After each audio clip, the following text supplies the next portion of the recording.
인사할 시간도 왔습니다. 여러분의 시간을 낭비해드릴 느리지만 쿨한 과학, 안될 과학 랩미팅입니다. 반갑습니다, 교수님.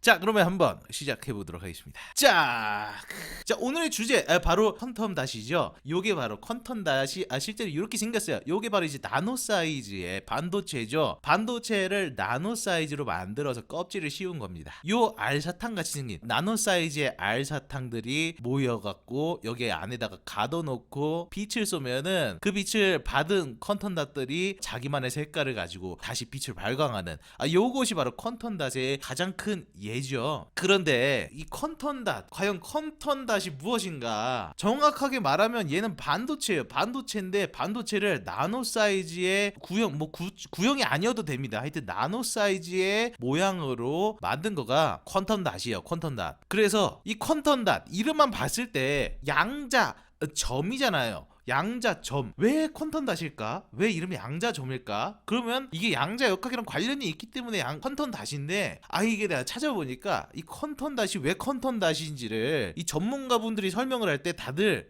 이거는 전공 지식이 필요하기 때문에 대충 넘어가도록 하겠습니다. 이렇게 하고 설명을 안 하더라고요. 그래서 제가 이제 디스플레이 랩미팅 때 설명을 하려다가 실패를 했죠. 그때도 말씀드렸지만 퀀텀 닷을 이해를 하려면 에너지 밴드에 대해서 이해를 해야 돼요. 에너지 밴드 를 모르면 퀀텀 닷을 절대 이해를 할 수가 없어. 근데 전문가들도 이게 전공을 하지 않으면, 전자공학이나 물리학 전공이 아니면 이 에너지 밴드를 알 턱이 없기 때문에, 그래서 그냥 이제 대충 그냥 작게 만든 거다, 양자만큼 작게 만든 거다, 이런 식으로 넘어가시지만 사실은 퀀텀 닷이 정확하게 왜 어떻게 동작하고 왜 이름이 이렇고 이런 걸 정확하게 알아야지 우리가 이거 퀀텀 닷이 이런 식이구나, 그럼 이렇게 응용이 될 수 있겠구나, 이런 게 될 거 아니에요, 그죠? 그래서 어쨌든 이름이 퀀텀 닷이잖아요. 퀀텀 닷. 퀀텀 닷이다 보니까 퀀텀에 대해서 알아야 됩니다. 퀀텀을 알려면 뭘 알아야 돼? 이 원자의 내부에서 핵과 전자가 어떻게 구성되어 있는지 요걸 먼저 알아야 돼요. 그래서 제가 이 사진을 준비했습니다. 자, 이게 실제로 원자 내부에 전자들이 어떻게 구성되어 있는가, 원자 하나, 이거를 과학자들이 실제로 찍었습니다. 이 전자들이 구름처럼 껍질을 형성하고 있는 것, 이거 실제로 찍은 겁니다. 시뮬레이션도 아니고 계산도 아니에요. 실제로 찍은 거예요. 네, 그래서 실제로 보시면 전자가 정말로 핵을 중심으로 첫 번째 껍질, 두 번째 껍질, 세 번째 껍질, 네 번째 껍질에 있더라. 그러니까 이 중요한 게 뭐예요? 이 전자들이 뭔가 이상하게 끊어져서 있어요. 요거를 볼게요. 전자들이 여기에 존재하고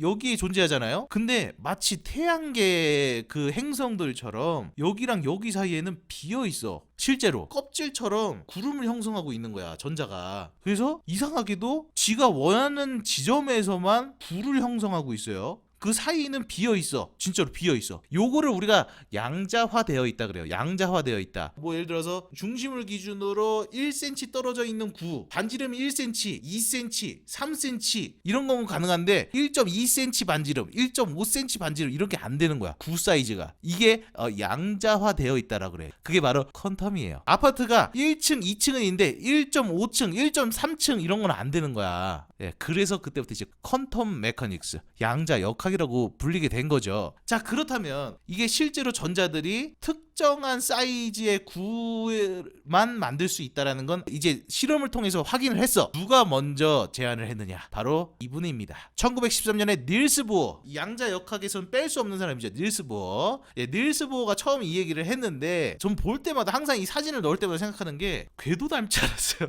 닐스 보어 보면 궤도 닮은 것 같아. 그래서 닐스 보어가 이때 뭐에 대해서 심취해 있었냐면, 우리가 이제 그 중고등학교 과학 시간에 이런 거 배우셨을 거예요. 수소 기체의 빛을 방출하는 거를 보면은 이상하게 이런 선 스펙트럼이 나온다. 이거 수소 말고 다른 기체들에서도 빛이 방출하는 실험을 하면은 뭔가 이렇게 이쁜 무지개색으로 이렇게 연결된 색이 나오는 게 아니라 이상하게 무슨 끊어진, 이걸 이제 디스크리트하다 그러죠. 딱 끊어진 선의 특정 색만 빛을 발광하는 이런 특이한 게 나오는 거야. 이게 선 스펙트럼이라 그러죠. 선 스펙트럼. 그리고 뭐 수소는 이런데 뭐 칼슘은 다르고 뭐 이제 소듐은 다르고 머큐리도 다르고 수은도 다르고 이게 왜 그런가? 이것도 이제 실험으로 발견한 거예요. 근데 왜 그런지 몰랐어 그 당시에. 네, 그래서 닐스 보어가 이거가 신기하잖아요. 왜 그런가? 왜 그런가? 근데 이 당시가 어떤 때였냐면 1905년에 8년 전에 아인슈타인이 광전 효과라든가 그리고 뭐 그 전에 이제 플랑크가 어떤 그 플랑크 상수를 발견하면서 플랑크랑 아인슈타인에 의해서 이 당시에 뭘 알고 있었냐면 빛 알갱이가 갖고 있는 에너지가 빛이 갖고 있는 파장에 반비례한다라는 걸 알고 있었어요. 빛 알갱이가 갖고 있는 에너지가 빛의 파장에 반비례한다. 즉 빛의 파장이 짧으면 짧을수록 그 빛 알갱이가 갖고 있는 에너지가 크다라는 거를 플랑크랑 아인슈타인에 의해서 알게 됐어요. 왜 그런가? 일단 빛이라고 보면은 빛의 속도는 어때요? 똑같죠. 어떤 색이든 간에 빛의 속도는 똑같습니다. 그죠? 근데 파장이 짧아봐. 빛의 속도가 똑같은데 파장이 짧다라는 건 얘가 진동을 빨리 한다는 얘기야. 왜냐면 똑같은 속도로 가기 위해서. 똑같은 속도로 가려면 파장이 짧으면은 이제 한 번 진동할 수 있을 때 갈 수 있는 거리가 짧잖아요. 그러면 빛의 속도가 일정하려면 파장이 짧으면 짧을수록 이 진동하는 속도가 빨라요. 그래서 주파수라 그러죠. 진동하는 이 속도가 빠르단 말이에요. 그러다 보면 당연히 에너지가 높을 수밖에 없어. 왜? 싸대기를 이렇게 때리는 게 아파요? 아니면 이렇게 때리는 게 아파요. 네. 그래서 빛도 똑같아요. 빛도 파장이 긴 것보다 이 파동이잖아요. 이게 싸대기의 파동 긴 것보다 싸대기의 파동이 짧은 게 더 아프겠죠. 그죠? 그래서 빛도 똑같아요. 빛 알갱이도 빠르게 진동하는 즉 짧은 파장일수록 더 에너지가 높습니다. 이해되셨죠? 확실하게 이해가 되셨죠? 전자랑 빛 알갱이는 서로 1대1로 대응하는 관계거든요. 그래서 전자 입장에서는 빛이 빨간색 빛이 나를 때리는 것보다 파란색 빛이 날 때리는 게 더 아파. 요거만 기억하시면 오늘 거의 절반은 아시는 거예요.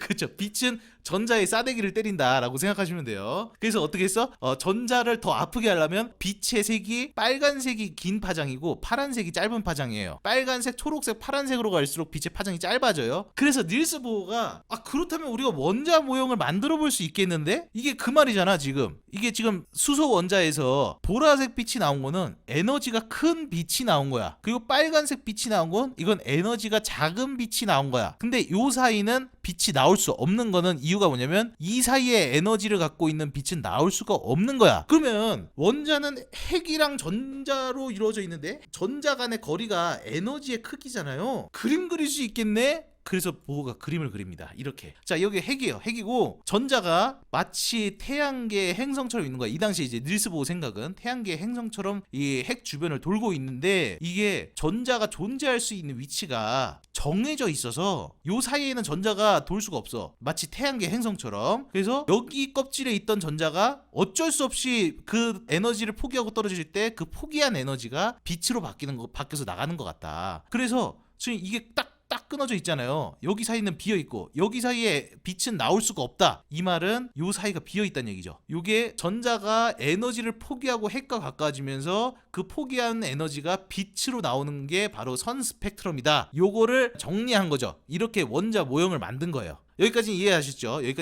그래서 핵에서 가까운 껍질에서 떨어질수록 긴 파장이겠죠. 에너지가 작으니까. 그렇게 해서 그림을 그려보니까 태양계 행성처럼 되더라. 전자가 존재하는 곳이. 자, 그래서 이거 상당히 괜찮은 그럴듯한 이론이야. 그런데 닐스 보어는 이 당시에 이거를 그리긴 했는데 이렇게 전자들이 핵 주변에서 돌고 있으면은 선 스펙트럼을 이해할 수 있게 된다라고 그리긴 했지만 그런데 왜 이렇게 그려져? 라는 거는 몰랐어요. 그리고 왜 전자들이 요 사이는 존재하면 안 되는데? 몰랐어. 1910년대 보호 같은 경우는 그냥 선 스펙트럼을 만족하는 원자 모형을 그리려면 이렇게밖에 안 된다라는 것만 알았어요. 근데 이제 그 뒤에 어떤 사람이 나오냐? 바로 1924년에 드브로이가 등장합니다. 드브로이가 등장을 해서 무슨 얘기를 하냐면 어쨌든 빛은 파동의 특성을 갖고 있잖아요. 발견되기 전까지는. 그래서 드브로이가 얘기합니다. 빛이 입자성과 파동성을 둘 다 갖고 있다면 세상에 있는 모든 물질들도 파동성을 갖고 있을 것이다. 그렇다면 원자 원자의 내부에서 핵 주변을 돌고 있는 전자들 역시도 파동의 형태로 돌아야만 한다. 요게 중요해요. 파동의 형태로만 돌아야 한다. 그러고 나서 이걸 누가 받아? 바로 1년 뒤에 바로 피터 디바이라는 교수가 슈레딩거한테 시켰어. 이거 세미나 한번 해보라고. 드브로이가 쓴 논문 가지고 세미나 한번 해보라고 했다가 슈레딩거가 완전히 깊게 들어가죠. 1925년에 바로 1년 뒤에 드브로이의 전자가 파동의 형태로 존재해야만 한다. 요걸 가지고 그렇다면 원자 내부에서 전자가 어떤 파동의 형태로 존재하는지를 수학적으로 증명하고자 2주 반 동안 크리스마스 휴가를 내요. 그래서 스위스에 가서 아내를 뒤로하고 새로운 여성과 바람을 피면서 바로 그 유명한 방정식을 만듭니다. 그 유명하죠. 슈리딩거가 엄청난 바람둥이로 유명합니다. 엄청난 방정식을 찾아냅니다. 바로 전자가 어떻게 원자 내에서 존재를 하는가. 전자뿐만 아니라 모든 양자들이 어떤 형태로 파동의 형태로 존재하는가 하는 방정식을 만들어요. 그로부터 1년 뒤 이제 크리스마스가 지났죠. 발표를 합니다. 그 이름도 유명한 전설의 양자역학에서는 그냥 기본 베이스로 깔고 있는 슈레딩거 방정식을 만든 천재는 천재예요. 슈레딩거가 파동 방정식을 만들었어요. 전자들의 파동 방정식을.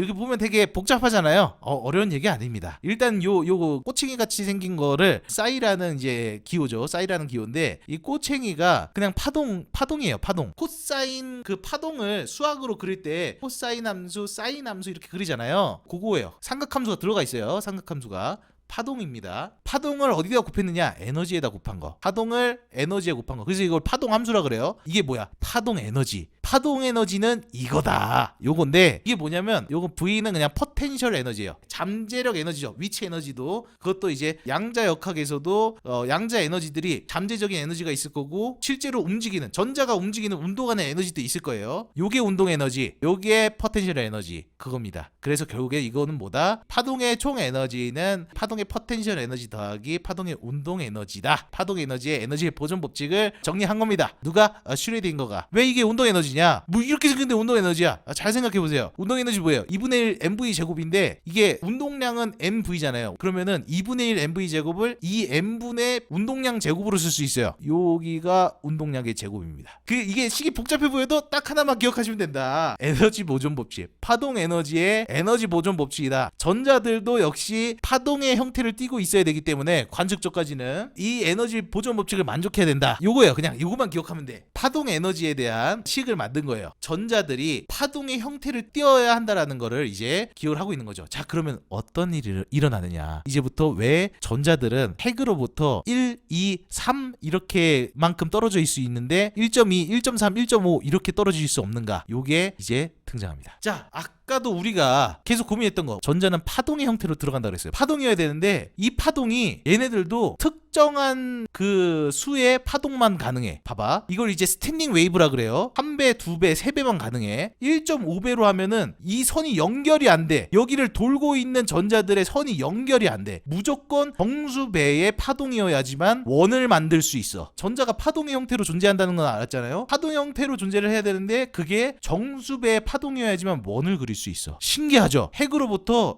여기도 돌 수 있고 저기도 돌 수 있고 하면 좋은데 이상하게 꼭 이 위치 그리고 뭐 2배 더 먼 위치 3배 더 먼 위치에 있잖아. 왜 그럴까? 파동의 형태라서. 만약에 정수배가 아니면 어떻게 돼요? 이게 안 맞아. 정수배가 아니면 안 맞아서 원을 못 만들어. 그래서 전자가 핵 주변을 도는 구름을 형성할 때 특정한 사이즈의 반지름으로만 돌 수 있는 거예요. 이야, 소름. 예, 이래서 전자가 파동의 형태로 돌고 있어야 되잖아요. 존재를 하고 있어야 되잖아. 핵 주변에. 그러다 보니까 이렇게 떨어지는 거야. 그래서 모든 미스터리가 풀렸죠. 왜 수소의 선 스펙트럼은 이렇게 띄엄띄엄 존재하는가? 왜 초록색, 노란색, 주황색은 발광하지 않고 왜 청록색 다음에 바로 보라색으로 넘어가는가? 왜 파란색은 없는가? 바로 파동의 형태로 존재를 해야 되기 때문에. 이러면서 원자의 구조가 어떻게 생겼는지 그리고 왜 그렇게 전자들이 존재해야만 하는지 요거를 발견함으로써 셋 다 노벨상을 받습니다. 자, 그래서 우리가 이제 이걸 이제 활용을 해야 되잖아요. 원자 내부의 전자가 어떻게 존재하는지, 핵 주변으로부터 어느 만큼 떨어져 있는지 요거를 이제 우리가 이해를 했기 때문에 이제 이거를 활용을 해야 되는데, 자, 이거를 맨날 원을 그리기 귀찮잖아. 자, 이 파동이 의미하는 건 사실 전자들은 하나씩만 존재를 해요. 하나씩만 존재를 하는데 이 파동의 의미는 정확하게 말하면 전자가 발견될 확률이에요. 발견될 확률이 파동의 형태로 존재를 하는 거예요. 근데 이거 이렇게 맨날 뭐 설명할 때마다 이렇게 원으로 그릴 거야? 아, 귀찮잖아. 그러니까 그러니까 우리가 알고 있어야 되는 건 핵으로부터 전자가 어느 위치에서만 존재를 할 수 있는가, 요것만 알면 돼요. 그래서 여기 뚝 잘라갖고 그냥 이렇게 앞으로 이렇게만 그리도록 합니다. 요거를 이제 우리가 이 각각을 에너지 스테이트라 그러고 이 에너지 레벨 다이어그램이라 그래요. 여기를 뚝 잘라서 여기만 본 거야. 핵으로부터 여기만 뚝 잘라서 본 거야. 그래서 턴을 그었어요. 여기가 핵으로부터 제일 밑바닥에 있는 게 핵이고, 핵으로부터 전자가 이 위치에만 존재할 수 있고, 그 다음에 두 번째 껍질에만 존재할 수 있고, 전자가 존재할 수 있는 위치가 핵으로부터 이제 얼만큼의 에너지가 떨어져서 있는가, 이걸 그린 거예요. 이해하셨죠? 핵 주변에서 파동의 형태를 띠고 존재할 수 있으려면은 이 위치, 이 위치, 이 위치, 이 위치, 이 위치만 가능하다. 그런데 갑자기 이제 문제가 하나 생겼어. 원자 하나는 그럴 수 있다 쳐. 근데 분자는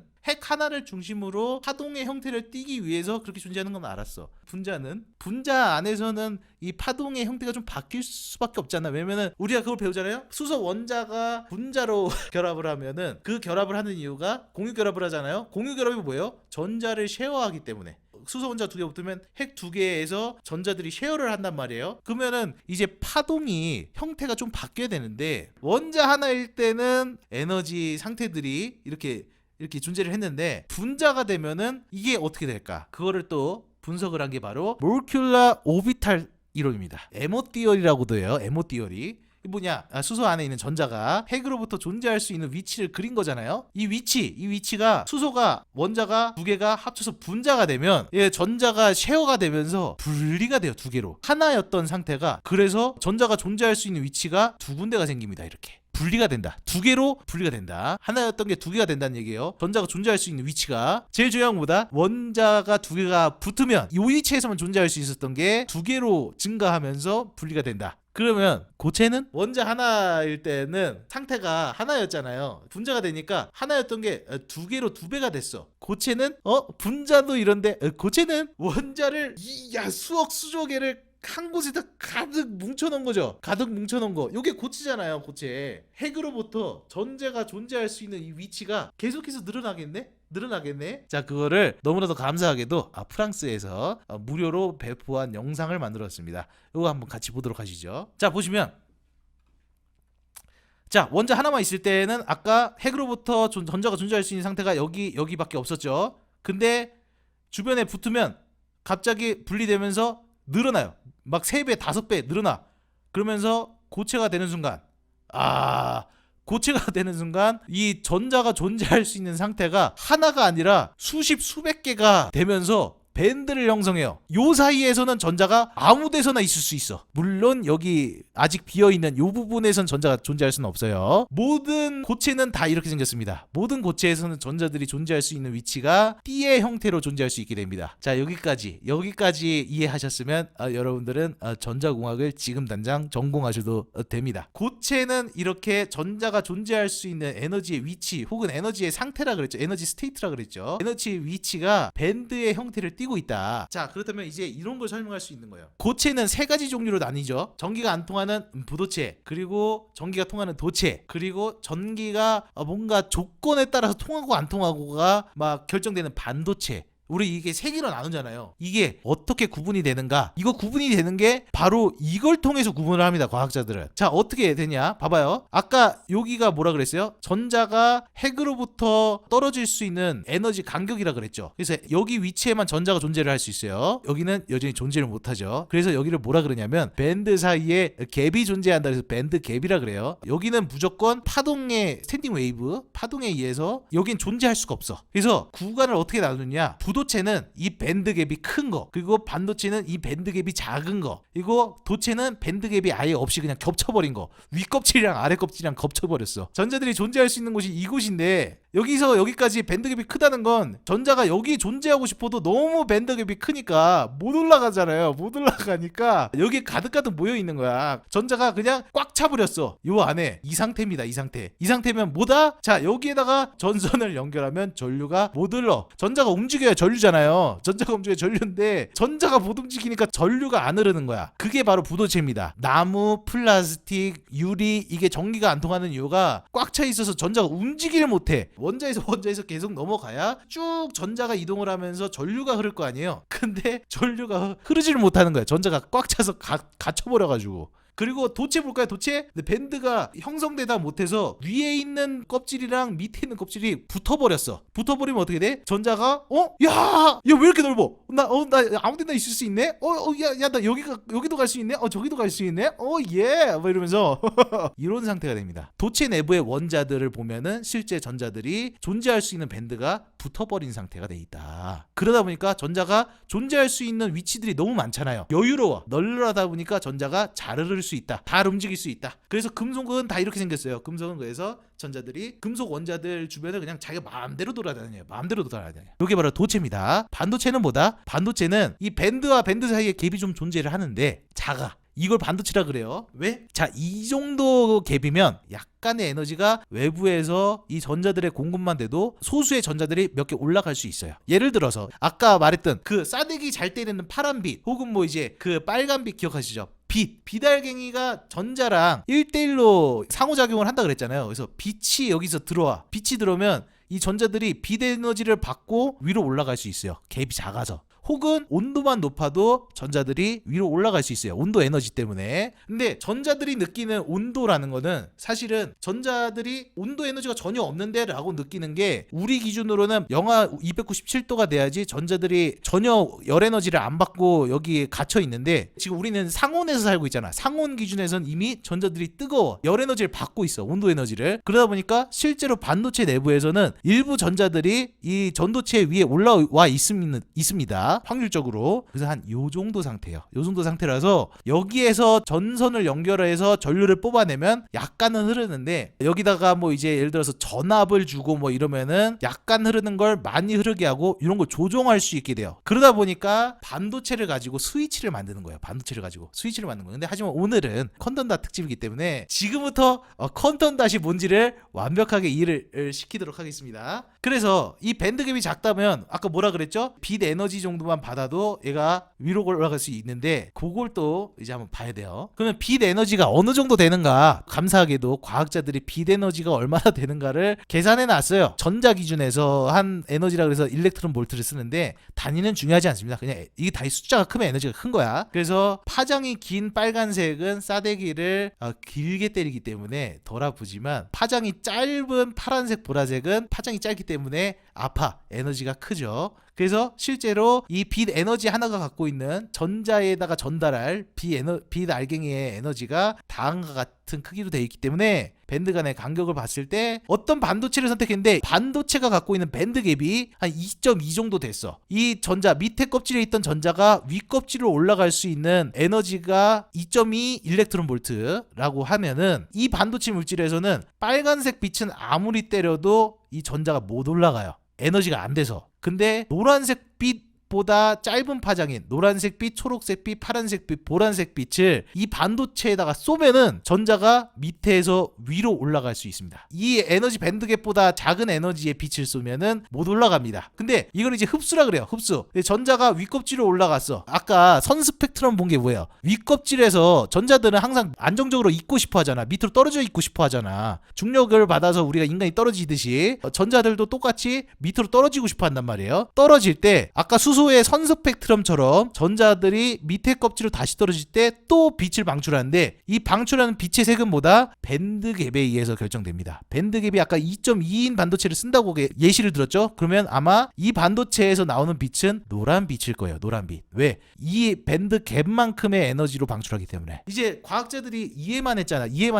이제 이걸 가지고 어디다 응용을 할 수 있는가? 요거를 생각을 해요. 태양전지를 만들 수 있습니다. 일단 태양전지를 만들 수 있어요. 왜? 밴드갭 이상의 에너지를 가진 빛만 받으면 전자가 위로 올라간단 말이에요. 그러면 얘는 당연히 올라가면 당연히 다시 떨어지고 싶겠죠. 전자가 윗껍질로 올라가면 당연히 떨어지고 싶겠지만 윗껍질에 올라간 전자를 이리로 지나가. 이렇게 해서 지나가서 다시 밑에 껍질을 우회해서 돌려주는 거예요. 그럼 여기가 전기가 흐르겠죠. 전자가 이동하니까. 그래서 태양전지는 그런 식으로 전기를 만들어냅니다. 태양전지는 이렇게 전기를 만들어내요. 모든 반도체, 모든 전자제품 다 여기 이거예요. 에너지 밴드만 알면 다 이해할 수 있어. 또 하나 뭐가 있어요? 아까 말했죠. 전자의 이동을 뒤로 빼지 않고 냅두면 아까 뭐라 했어요? 전자가 위에 있다가 결국에 어느 일정 시간이 지나서 다시 떨어진다. 밑에 떨어질 때 에너지를 포기한 에너지가 다시 빛이 돼서 나간다 그랬잖아요. 근데 그 빛의 색은 어떻게 결정되느냐? 밴드 갭의 크기에 따라서 달라지는 거야. 밴드 갭의 크기가 포기한 빛의 색을 결정하니까. 그래서 LED도 만들 수 있습니다. LED. 용어는 우리가 전공이 아니니까 설명 안 할게요. 근데 일반적으로 밸런스 밴드는 밑에 그리고 그 다음에 컨덕션 밴드가 위입니다. 이거는 신경 쓰지 마시고요. 어쨌든 이거는 어떻게 하느냐? LED는 전기를 줘서 빛이 발생하는 거잖아요. 아까 태양전지는 뭐야? 빛을 받아서 전자가 윗껍질로 올라간 거를 일로 와 이렇게 전선으로 뺀 거잖아요. 반대로 태양 없애 그 전선에 배터리를 연결해. 배터리가 뭐야? 전자를 공급하는 소스잖아요. 그래서 한쪽으로는 전자를 계속 보내고 반대쪽으로는 계속 전자를 땡겨요. 그러면 반도체 내부에 있는 전자들이 밑껍질에서 비고 윗껍질로 가겠죠. 그게 이제 배터리의 역할이거든요. 그 쉽게 설명하면 배터리를 연결하니까 윗껍질에 계속 전자를 보내주고 밑껍질에서 계속 전자를 빼낼 수 있어요. 그럼 어떻게 돼? 윗껍질로 올려놨던 전자가 뭐야 나 왜 여기다 올려놨어? 밑으로 내려갈래? 안정적으로 떨어지면서 빛을 발생합니다. 그게 바로 LED예요. 반도체에다가 배터리를 연결해서 보내면 전자가 계속 공급되고 밑에 껍질에선 전자를 계속 빼주기 때문에 배터리 때문에 그러면서 얘가 전자가 떨어지면서 빛을 발광하게 하는 이게 LED의 원리예요. 이걸 이용해서 뭘 만들 수 있다? 계급행을 만들 수 있다. 계급행을. 근데 중요한 건 이 주황색 LED 빨간색 LED 이거 어떻게 만들겠습니까? 반도체가 다른 걸 써야 되겠죠. 이 빨간색 LED는 밴드갭이 조금 작은 거, 주황색 LED는 이 빨간색 LED보다 밴드갭이 조금 더 큰 거를 썼을 거예요. 반도체 물질 중에 정리를 해보면 이렇습니다. 그래서 반도체가 우리가 갖고 있는 우리가 자연에서 존재하는 반도체들은 한정돼 있잖아요. 그래서 과학자들이 그러면 나는 빨주노초 파남보 LED 만들고 싶고 적외선 LED도 만들고 싶고 자외선 LED도 만들고 싶은데 우리가 자연에 존재하는 물질들 중에서 반도체들 중에서 밴드갭들이 다 어떻게 갖고 있지? 이거를 정리를 했어요. 표로 정리를 했어요. 이제 우리는 이 표만 보면은 모든 색 LED를 다 만들 수 있어요. 이 물질만 사서 배터리 연결하시면 모두가 LED를 만들 수 있습니다. 그래서 이거 보시면 그림 보면 쉽죠? 봐봐요. 이거 다 반도체 물질이에요. 인듐 나이트라는 반도체는 딱 보니까 밴드갭이 작아. 밴드갭이 작으니까 적외선을 발광할 거예요. 적외선. 이거 갈륨 나이트라이드라는 반도체는 자외선을 발광해. 자, 그렇다면 나는 빨간색 LED, 노란색 LED, 파란색 LED 만들고 싶은데 초록색 LED 만들고 싶은데 어떻게 해야 돼? 갈륨 나이트라이드, 인듐 나이트라이드에서 갈륨이랑 인듐을 조성비를 섞어. 예를 들어서 갈륨 20%, 인듐 80% 섞어서 인듐 갈륨 나이트라이드 이런 걸 만들 수 있어요. 사람들이 인듐 80% 섞고 갈륨 20% 섞어서 인듐 갈륨 나이트라이드를 만들면 파란색 빛이 나와. 이거 되네. 그러면 인듐 한 60% 섞고 갈륨 한 40% 섞으면 초록색 빛이 나와. 이거 실제로 우리가 쓰고 있는 파란색, 초록색, 빨간색 LED 이렇게 만들어요. 그래서 갈륨 한 20% 섞은 거는 파란색 빛이 나오고 갈륨 40% 섞은 거는 초록색 빛이 나옵니다. 진짜로. 이거 완전 연구술사 아닙니까? 연구술사. 실제로 LED 이렇게 만듭니다. 이제 빨간색 빛 만들고 싶어. 그러면 이번에는 좀 다른 물질을 선택해 보는 거야. 예를 들어서 이제 딱 보니까 알루미늄 아세나이드는 밴드갭이 딱 주황색 빛을 발광할 밴드갭을 갖고 있고 갈륨 아세나이드는 적외선이니까 반반씩 섞을까? 알루미늄이랑 갈륨이랑. 그래서 알루미늄 50%, 갈륨 50% 섞어서 L가스 알루미늄 갈륨 아세나이드라는 반도체를 조성을 해가지고 빨간색 LED를 만듭니다. 여러분들은 이제 LED를 만드실 수 있습니다. 이게 LED예요. LED. 이제 이 LED를 이해하면 퀀텀 닷을 이해하는 게 쉬워집니다. 자, 여기까지 1부 퀀텀 닷을 이해하기 위해서 에너지 밴드가 무엇인가 여기까지였고요. 인사할 시간도 많습니다. 여러분의 시간을 낭비해드릴 느리지만 쿨한 과학, 안될 과학 랩미팅이었습니다. 감사합니다, 교수님.